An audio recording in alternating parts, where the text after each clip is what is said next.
Эрхэм сонсогчдоо үе үеийн ухаантнуудаас суралцсан нэвтрүүлгийнхээ энэ удаагийн дугаараар Оросын холбооны улсын сэтгэл зүйч, мэдрэлийн эмч, эмчилгээний өөрийн гэсэн аргаараа олон хүнийг эрүүл болгож, амьдралаа дээшлүүлж, аз жаргалыг мэдрэхтэн тусалсан эмч Синельников Валерий Владимировичийн өөрийнхөө өвчнийг хайрлах хэмээх номыг бүрэн ихээр нь та бүхэндээ хүргэх гэж байна.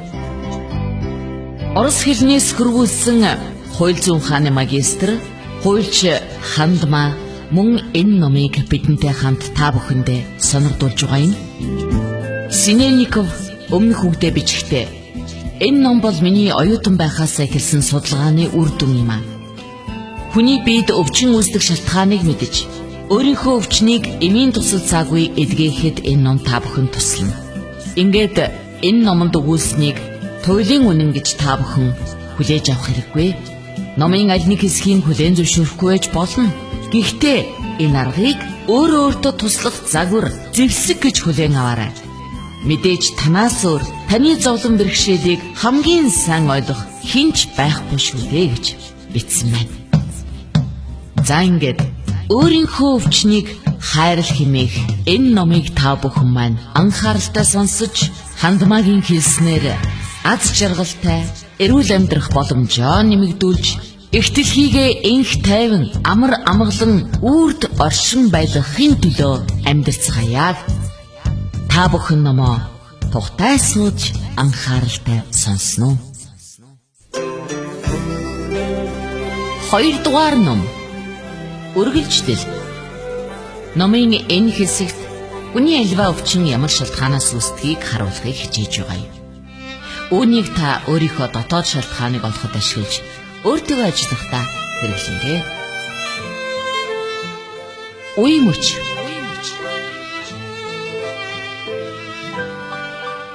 Амьдралын чиглэлээ өөрчлөх, хөдөлгөөнөө хөнгөн болгохыг бэлэгддэг. Үений өрөвсөл, үйлсэн болчирхайн өрөвслийн гаралтай үе мөчний өрөвсөл. Энэ өвчин байнга өөрийгөө болон бусдыг шүүмжилдэг хүнд тусдаг юм. Үе мөчний өвчтэй хүн үргэлж бүх зүйлд төгс байхыг хичээдэг бөгөөд эргэн тойрноо ч тийм байхыг хүсдэг. Тэгсэн атлаа үүнийг тэд даахын аргагүй ачаа болгодог. Бусдыг шүүмжилж, авч хилцснээр ямар нэг зүйлийг сайн болгоно гэж үү? Хорслоор хорслыг ялна гэж үү? Үе мөчний өвчтэй хүн өөрийнхөө эргэн тойронд дандаа бусдыг шүүмжилдэг хүмүүсийг цуглуулдаг. Та санаж гин үү?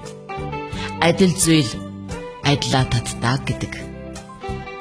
Ийм хүмүүсийн бодолд маш их хүч хэрхийлэл байдаг бөгөөд тэд хүч шаардагдах янз бүрийн асуудалд шүүмжилтэй ханддаг.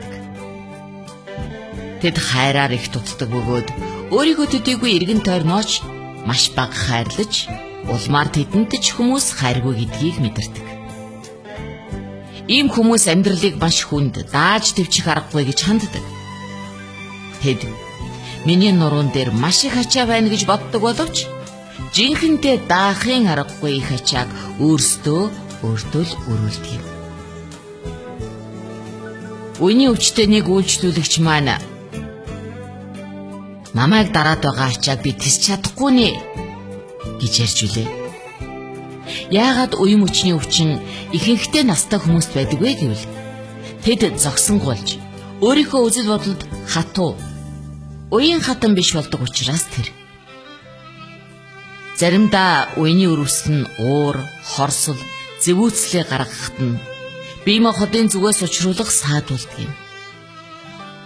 Хин нэгнийг ямар нэг зүйлийг цохиод авмаар болоход далд ухамсар ийм маягаар хоригддог ажээ.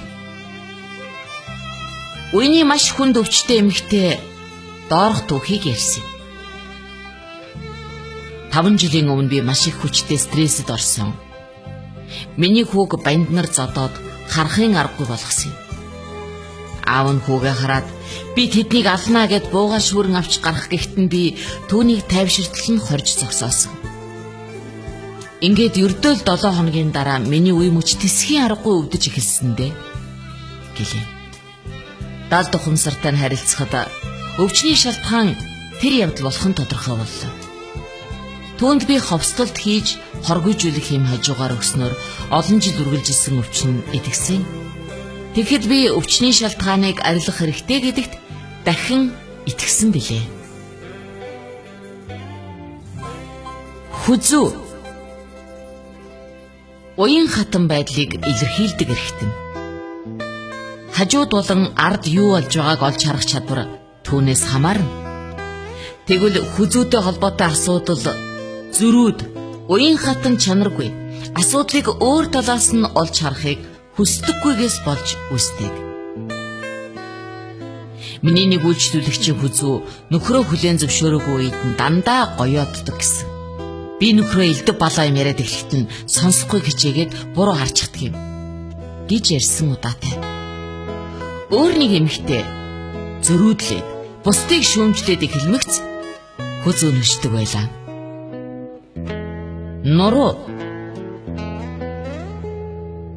Нуруу бол амьдралын гол түшиг тулгуур.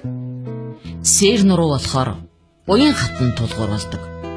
Харин та амьдралыг даашгүй ачаа гэж үзэж хүнд ачаа байнга үүрч явна гэж боддгийн биш вэз. Саяхан сээр нуруу нь хугарсан эмэгтэй над дээр ирлээ. Даалд ухамсарт нь харагдсан гэмтлийн шалтгааныг тайлбарлаж эхлэхэд тэрээр эмчээ би нөхрөөсөө ямар ч түшиг тулгуур мэдэрч байгаагүй гэлээ. Юун түшиг тулгуур гэж? Би та ойлгож байна уу? Эмэгтэй хүн нөхрөөсөө өргөж түшиг хүсдэг үстэй. Би харин хизээч мэдэрч байгаагүй.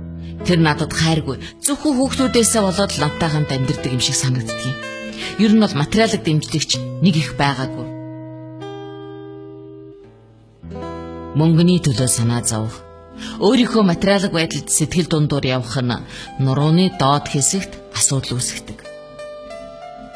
Саяхан найз минь ирээд өнөөдөр өдөржингөө нуруу бүслэхийгээр татаж өгдөөд хөл рүү дараад байна.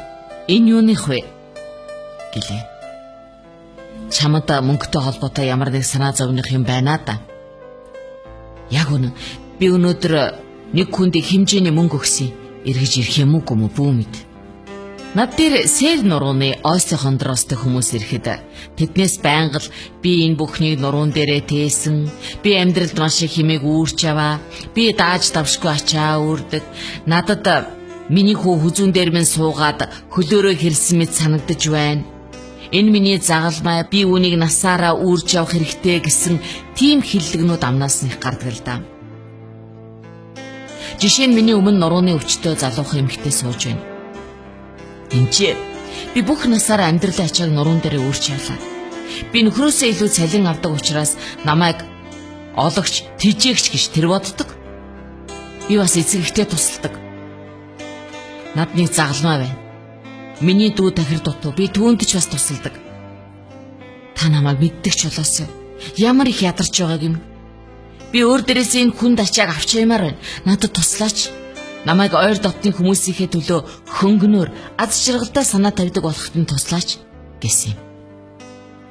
Бид амьдралын бүхий л бэрхшээлийг баяртайгаар давж чаддаг байх ёстой гэж би боддог.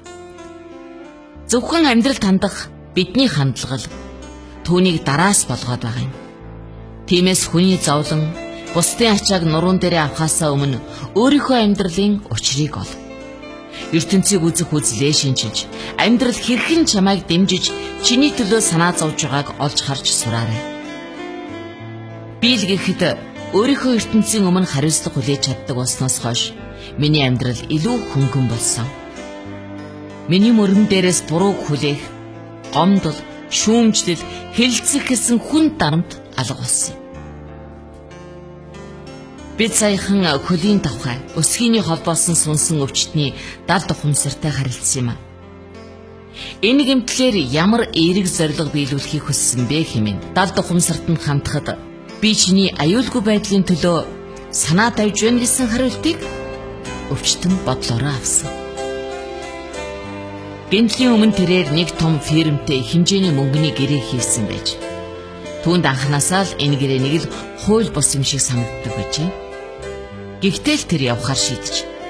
Ингээд гэрээсээ гарч яваа тэр хазгаа гიშгэж хөлөө гинтэн улмаар гэртээ хэвтгэд хүрчээ. Та ойлгож байна уу? 2-7 хоногийн дараа энэ ферм дампуурсан штеп. Гэхдээ би энэ хоёр тохиолдлыг хооронд нь холбож юусоо бодоогүй. Харин далд ухамсар яагаад надад ийм өвчин үүсгэн байд санаа тавих арга олсон юм болоо? Та сайнаар ойлгохгүй байсан байлгүй дээ. Яг үнэн. Энэ хүмүүстэй танилцахад надад нэг л муу савын татаад байсан боловч би ерөөсөө анхаараагүй юм аа гэж хариулсан.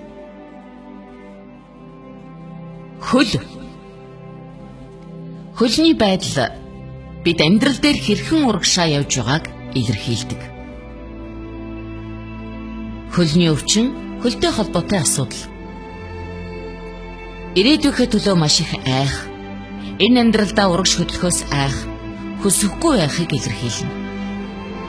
Нэг эрэгтэй хөлний төгсгөлийн мэдрэлийн үе өвчилжээ. Далд ухамсартай нь харилцахад манер хүүхдүүдийнхээ ирээдүйн төлөө түгшиж айсан байлаа. Амьдралын зорилгогүй байх, буруу сонгосон чиглэл хөлний өвчний шалтгаан болж болдог.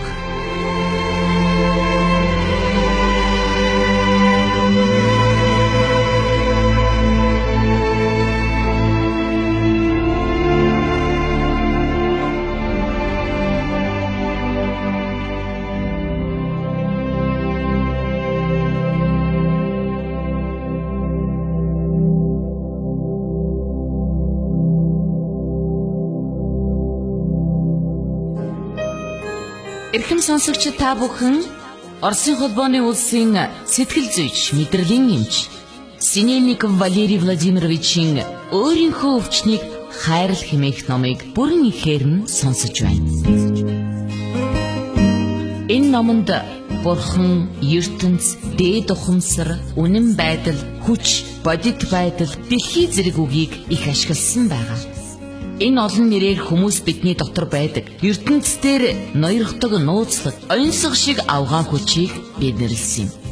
Хэрвээ та шүтлэлтэй бол Бурхан гэсэн үгийг ашиглаж болно. Харин та шашингүй үзлэр хүмүүжсэн бол хүч, энерги, үнэн байдал гэсэн үгийг хэрэглэнэ үздэй хэмээн Синельников энэ номонд өгүүлсэн байдаг юм аа. Амьдралаа эрч хүчээр, итгэл, найдвар, эрүүл мэндээр дүүргэх хүсэлтэй хэн бүхэн энэ номыг анхааралтай сонсоорой. Үргэлжлэл би Радио FM 107.1